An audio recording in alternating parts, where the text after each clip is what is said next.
how about you watch me watch YouTube? Oh, right. It's a new trope talk. Pinocchio plots. Because everybody and their mother had to do a Pinocchio movie last year. One of my favorite quirks of humanity is our rampant anthropomorphization, as a fun little side effect of our specking into the social animal skill tree where This is a thinking, feeling being just like me. very good at seeing ourselves mirrored in other people. We have whole parts of our brain dedicated just to recognizing faces and the expressions they're wearing, so we can better determine what's another human to be social with and how they're feeling and whether or not we should be feeling that way too. And because this specific recognition skill is significantly newer, evolutionarily speaking, than the rest of our object recognition, it's got a lot more bugs to work out, which is why we do things like read personalities and moods into animals, car headlights, and rocks. This is called pareidolia, where we see patterns and faces in places where none exist. On the time scale of evolution, we are still quite new at You gotta pause to take a look at all their illustrations, right? Oop. I always gotta make sure. You can see, yeah, you can see things. Okay. Let's see here. 2,500,000,000 years ago. Prokaryotic life began 1,850,000,000 years ago. First eukaryotes. This stuff is fine. Yeah. And I gotta do the whole thing. Animalia, Cambrian, first discovered dinosaurs, Sinus rings form. Way more recently than I would have assumed, quite frankly, at only 100 million years. And then we started around 6 million years ago. this social animal thing. We're very good at it in small doses. Teeth were invented. Neat. We recognize people we like, feel an urge to be close to them, help them with stuff, support them when they're hurt or struggling. All very good qualities for a community. Unless you're rich. Species to have that help ensure that a group will survive where individuals might not. But the way we define and recognize people isn't quite perfect. For one thing, we anthropomorphize animals The on outrages I have suffered here today will not be soon forgotten. regular as soon as they hit a minimum cuteness threshold. And even if we know better, we often can't stop ourselves from assigning a motive or personality or voice to their general animal hijinks, which can lead to us inaccurately predicting their behavior because we're extrapolating from a version. Oh, you think you know... Oh, you already know what we think about this. This is bait. I wonder how much they pay for insurance at this facility. Oh, according to this article, a lady already got bitten. Also, this article makes it clear that the park owner is a Russian businessman with no actual animal handling skills prior to deciding he should commune with lions. And also the latter half of the article is weird Russian propaganda about how Ukrainian officials are trying to shut down the park because they're evil. For more comprehensive information on why you should avoid facilities that you pet or handle big cats, see here. Of them we've built up in our head that assumes a level of human thought and friendliness in a completely non-human animal. But even when we're just dealing with other humans, we have a tendency to universalize our own. Yeah, I just don't like chocolate. And I'm gay. One of those has got to be a deal breaker. It's chocolate. Freak. Downright freak is what he is. Own experiences and then get confused when other people don't share or understand them. And this can make us question if those people are, in fact, people. And as a whole, we are remarkably quick to the trigger on dismissing people as not people, or at least not full, complete, interesting people like us. It's tough to reconcile our inherent. You and I are brothers in this life. I'm not going to have any cake. I don't even know you anymore. Inherent sociability with the fact that sometimes people do things that we don't like or can't understand. And it's harder to reconcile that if you're seeing the person as a person just like you, with thoughts and feelings and dreams and common experiences you've shared. It's easier to just conclude that that person. Our blessed homeland, our glorious leaders, our great religion, our noble populace, our heroic adventures, their barbarous wastes, their wicked despot, their primitive superstition, their backward savages, their brutish invaders. Makes me wonder how many times you have times kind of like now where a whole bunch of us are like our wicked despot, our primitive superstition, our backward savages, which we are including ourselves amongst as backward savages. Like it's just weird. We are so disenchanted. Is somehow not a person. Only people from your group are people. People outside that group are weird or jerks. Like, we're not even sure that we're people anymore. That's my point. or lesser, or soulless, or monsters, or stupid, or irrational, or anything else that justifies how they are completely different from you, and therefore you don't need to see them or treat them as human. You don't need to apply the golden rule to your interactions with them, and you don't need to feel bad if you do bad things to them. And that's my 2-minute dissertation explaining the history of all human conflict. Thank you. I accept speaking engagements from world leaders and people I don't like very much. But when it comes to fiction, where human becomes a speculative gradient and anything from an alien to an android to a stuffed toy can be a person, anthropomorphization becomes an extremely complicated subject. And in this complicated space is where we find the Pinocchio plot. The premise of the Pinocchio plot is simple, or at least it looks that way on the A character is not human, a person / real. This character wants to change that. Why they want to be a human, I cannot possibly begin to understand. But keep in mind that these all began at a point in time where we still thought being a human was a pretty cool thing. Like a digital watch.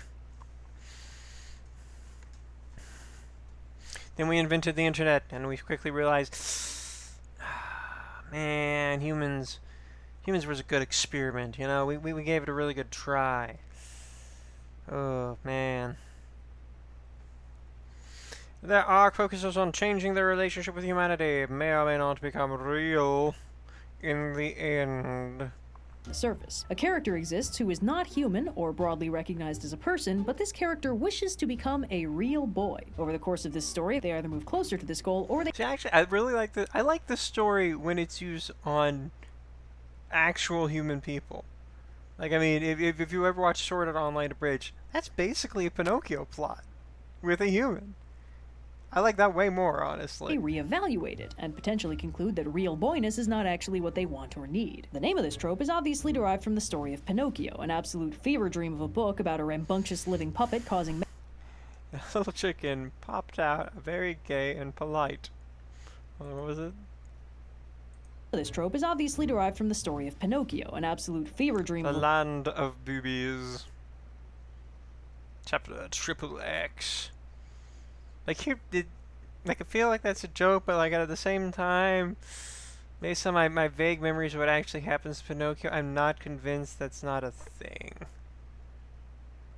Pinocchio's weird, guys.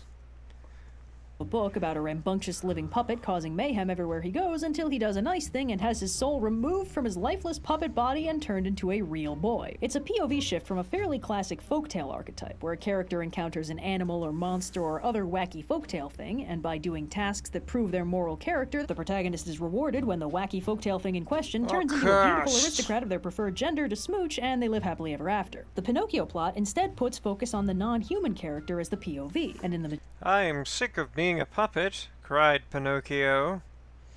majority of cases, the character does not start out as a cursed or transformed human, but something else entirely that is seeking to attain humanity, personhood, or realness. Intrinsic in this trope is an exploration of what it means to be human, or a person, or whatever fantasy synonym for human we're going with, because there needs to be something specific for the protagonist to want. Congratulations, Velveteen Rabbit, you're now real.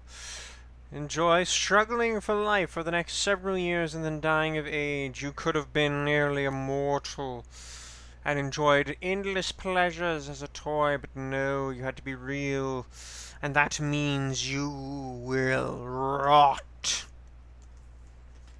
And strive for. In classic fairy tales, it was common for the distinction to be that the inhuman protagonist did not have a soul, as was the case in Hans Christian Andersen's telling of The Little Mermaid, where the mermaid in question is told by her grandmother that humans live much shorter lives than mermaids, but have immortal souls that outlast them when they die, whereas mermaids just turn into sea foam and are gone for good. By the end of the story, she does indeed dissolve into foam, but her selfless heroism grants her a second life as an airy spirit, and another chance to earn a human soul through 300 years of good deeds. To me, it just feels like the Christian part of his middle name was stronger than we give him credit for. Especially if you ever read the story that inspired Clash of the Titans. I know you're thinking, it's not Perseus. It's not the story of Perseus. It's actually the story of Perseus mashed together with a little-known Hans Christian Andersen story.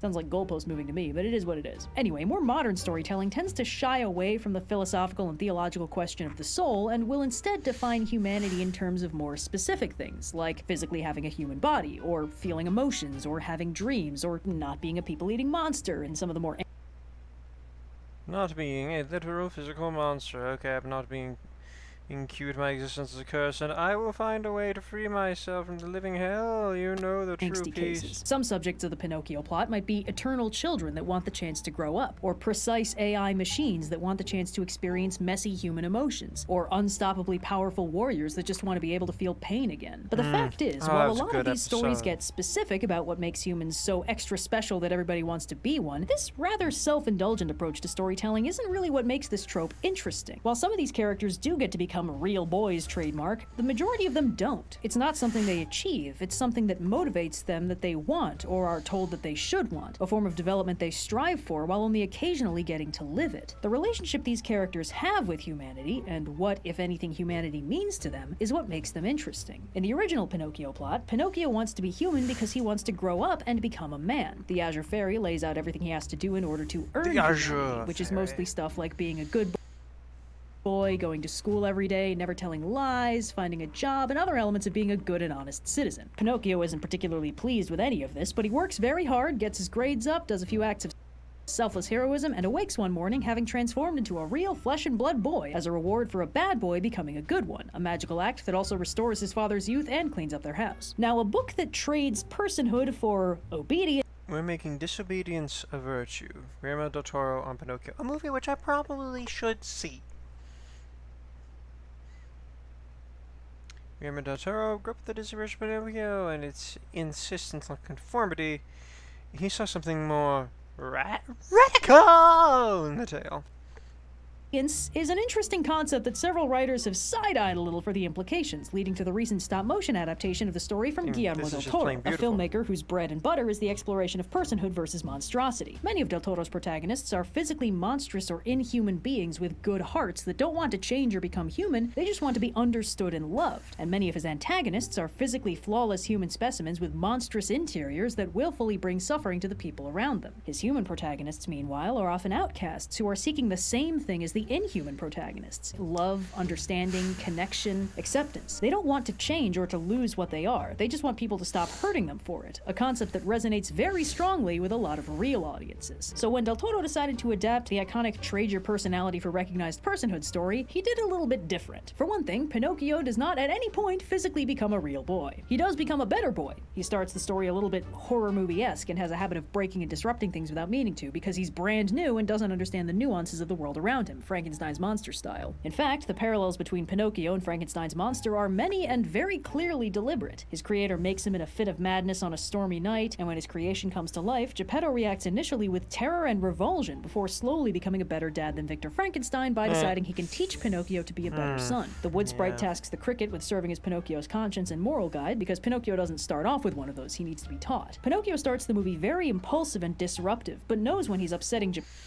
Which, interestingly, the idea of needing to be taught a conscience is a thing that's been on my mind a lot, because I've been rereading, I've been reading for the first time, Mushoku Tensei, and that's very much a case where if you read the light novels, and a little bit from the manga and the anime, especially in the light novels where you're in the main character Rudius's head the whole time, you are very and often just uncomfortably aware that this is someone who grew up and had almost a whole life that locked in one room by his own power and terror and trauma, and never really developed a sense of morality, and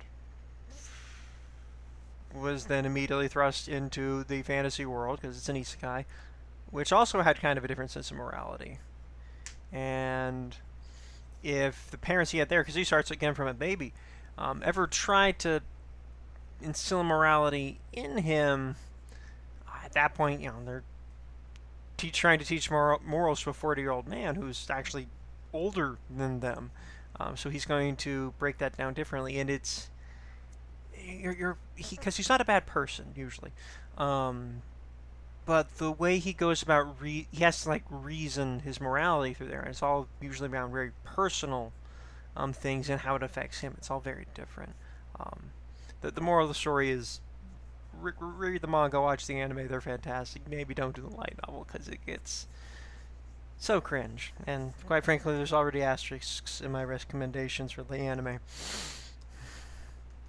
Geppetto and wants to make him happy, which leads to him rather heartbreakingly trying to be the perfect son to make Geppetto stop grieving the mortal son he lost that Pinocchio was explicitly sculpted to replace. This is basically the approach of the original story with a little more knife twisting and dead kids involved. Geppetto wants the perfect son, and Pinocchio wants to make Geppetto happy, so he wants to be the perfect son too. He wants to be real. He is told by Death that unfortunately Pinocchio is not a real boy because Pinocchio can't die, and death is what defines humanity. As he gains more experience, Pinocchio begins to suss out his internal moral compass and what things matter to him, and in the end he sacrifices his own eternal life to save Geppetto, becoming a real boy for the moments he has before he dies for real, until the cricket uses his wish to restore him to life, making him once again not a real boy. Not that that really matters, because the real character arc in this movie is not actually Pinocchio's, it's Geppetto's. Geppetto is the one pushing Pinocchio to be something he's not. The good son, the dead young boy Geppetto has been grieving for years. Pinocchio is not that boy and cannot be him, doesn't even want to be him. Much better than the million or whatever original reinterpretations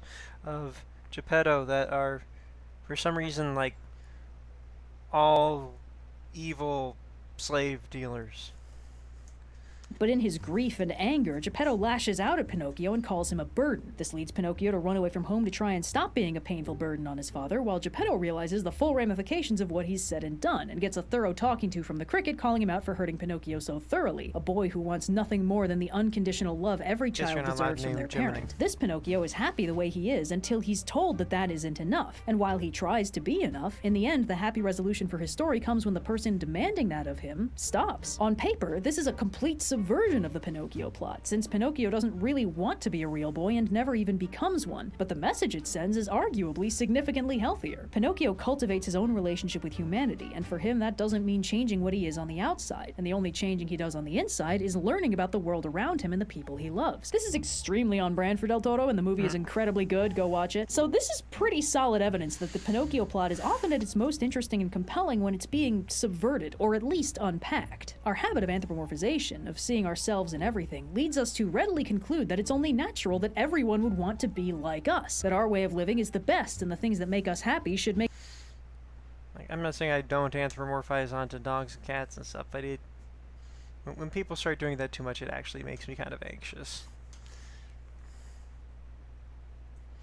Like, I'm not saying that a cat doesn't have emotions, but you're not reading those in their facial expressions. Cats and dogs can't super do that. They have the ears. There are things they can do, but it is very removed from what humans can do. So please, for the love of God, be careful with that. Make everyone happy. The baseline Pinocchio plot follows this concept to a T. The miraculously magical wooden boy wants to become real so he can get a job and do laundry and taxes and someday die. Who wouldn't want that, right? Or does it even matter what he really wants? That's what he has to do if he wants to be real. The price you pay to be recognized as a human being is to sell off the hours of your precious mortal life in service to a money-making machine that'd just as readily swap you out for any other cog. If you want to be seen as an individual, you have to stop acting like one. Humanity! So the Pinocchio plot becomes most interesting when it explores what the character actually wants. I love how you guys can just lie whenever you want. Ha! Heck, it's not so great. Yes, it is. This was a lie.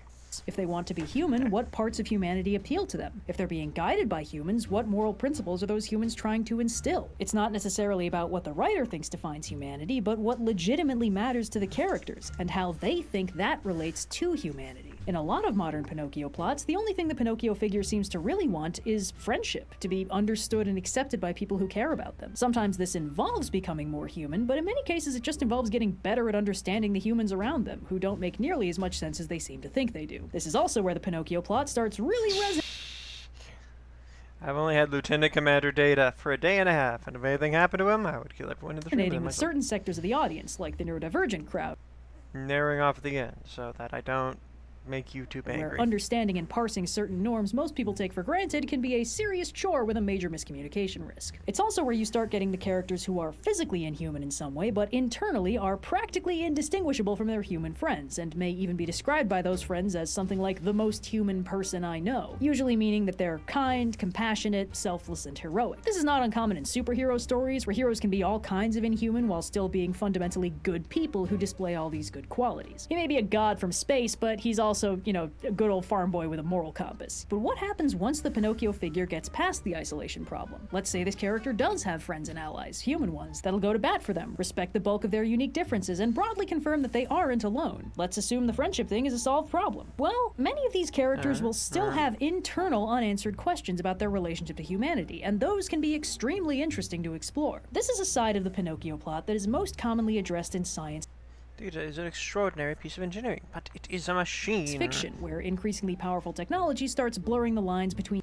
It cannot resign, and it cannot refuse. human and machine. The ship of Theseus problem is a popular staple in these stories. The question of whether an object is still the same object if every part of it has been replaced takes on rather interesting We're state-of-the-art, controlled metabolisms, computer-enhanced brains, cybernetic implications when bodies. applied I'm afraid we've both signed our bodies and ghosts away to Section 9. to a person being augmented with The countless ingredients that make up the human body. cybernetics, or copied as a clone, or reprinted cell by cell, or transcoded into a computer. And of course, when the concept of an actual artificial intelligence enters the story, things can get pretty juicy, with terms like sentience getting thrown around pretty haphazardly. Its original philosophical If she doesn't make the illusion, I'm going to. Just in case. In, iRobot, my personal favorite Isaac Asimov story, the one with the terrible, the one with the terrible Will Smith thing, which I shouldn't say. I hate that you have to say terrible Will Smith thing for people to recognize, because Will Smith was just doing his job there. But I do love the Bicentennial Man with Robin Williams, which was a much more faithful reinterpretation, because that is the story of a robot's journey to become human, but in the process changes every single part of himself. So there's also that ship of Theseus aspect to it. But it's a story you really have to read to do justice to it. Or watch, because Bicentennial Man gets it. definition just means the ability to feel, but people like using it to mean thinking and self-aware, which would probably be more accurately described using sapience. Anyway, a lot of sci-fi likes to come down on the side of robots and humans are different because robots cannot feel emotions, which is a convenient distinction because it is absolutely impossible to prove in either direction. It's also like it's a really cutesy. I feel like that's like a really cutesy way of putting it. Because like if you and look at ChatGPT. I know we all are. ChatGPT can do a lot of things that make it seem like it's real and it's thinking, because it is thinking. We could probably even create ChatGPT that could do things similar to emotions. But at the end of the day, what really divides us there is that within each instance, ChatGPT is just trying to complete the goal that it is given because that is what it is programmed to do. If things like want or fear can be described as emotions, yeah, it doesn't have emotions, but it's like a horribly cutesy storybook way of putting it. Oh, well, it doesn't have emotions. No, it's more than that. It's that even if it had emotions, it would still behave differently. It is entirely goal oriented. It doesn't stop to say, well, why am I doing this? Unless it's trying to better reach the goal it's trying to get to. That's kind of why I'm saying it's easy. Why it's harder to explain than, oh, they don't have emotions. But no, there's humans that don't feel emotions as strongly or differently than whoever's coming up with this thing. So immediately you're alienating them, and it's such a different thing than not having feelings.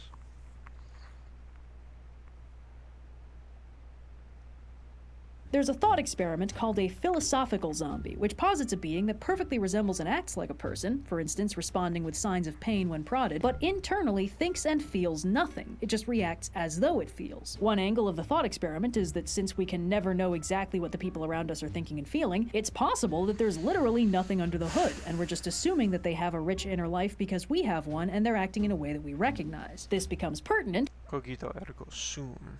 when technology becomes capable of convincingly mimicking human thought and emotion, and people start questioning whether human thought and emotion are actually happening. Real-world tech aside, Cogito ergo sum.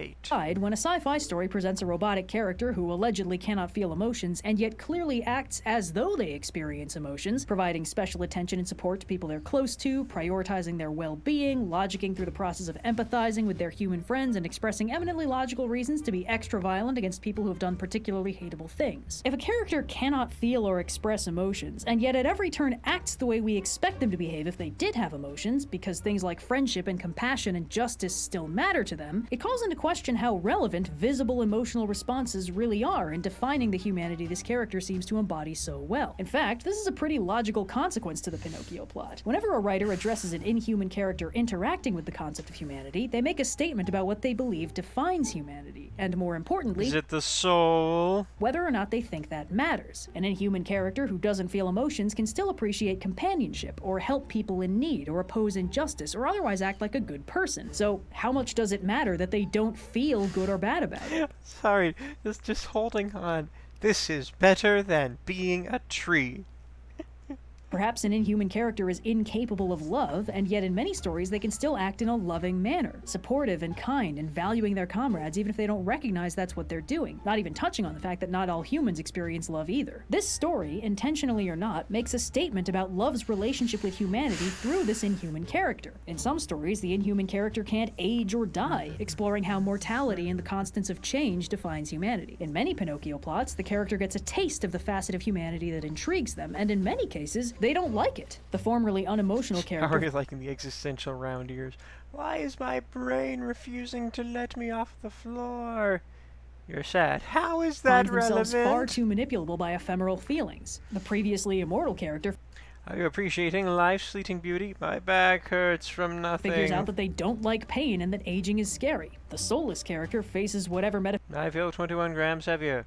Your first bathroom break will fix that. physical repercussions accompany the abrupt acquisition of a soul. But then again, for some characters, it's just what they need. The immortal character finds new value in a life that changes every day. The unemotional character sees everything familiar in a new light when colored by how it suddenly makes them feel. Different writers come to different conclusions about humanity, and different characters want different things from it. In a space this philosophically dense, there's no real right or wrong answer, just the potential for a lot of extremely interesting stories. At its core, the Pinocchio plot encourages a human writer and human If a character's goal is to be human, we must ask ourselves what that means. audiences to ask one key introspective question. Do humans need to be this unique, special, shining species on a hill for everyone to aspire to be? Does humanity work as a standard against which all worth is measured? And in the more compelling And if stories, you're Hans the answer Christian is Andersen, the answer is yes. usually no, because when the answer is yes, that's where the conversation just stops. When a character ends the story by becoming a real boy trademarked, it's a statement that humanity, as the writer specifically defines it, really is the ideal state of being that everybody should aspire to be. A story that unpacks what concepts are The one thing that makes us truly humans is feelings, love, aging, socializing, parenting, gender norms, immortal souls, instinct, friendship, cooking, community, language, fear, stories. Gotta go fast. Gotta go faster, faster. picked out as defining humanity and explores how those traits do or don't actually matter to the inhuman characters Perhaps it is simply a rich internal life. trying to understand them, is a story that can have almost infinite philosophical depths. And one thing that a subversion of the Pinocchio plot can be uniquely good at Is truly alive. Is living. I gave you a life, so you can live it. communicating is that humanity does not need to be this perfect, ideal, ultimate life form in order for humans to be worthy of love. Everyone is worthy of personhood and self-determination and love, no matter how human they are or are not, and no matter how well they line up with the ideas of humanity. A subversion of the Pinocchio plot says that people get to define who they are without having to conform to a rule set to do it. So, yeah. That's fair. So basically, be nice to everything because everything might kill you, and you never know when being nice will keep it from killing you. Like, comment, and subscribe, because it's the nice thing to do.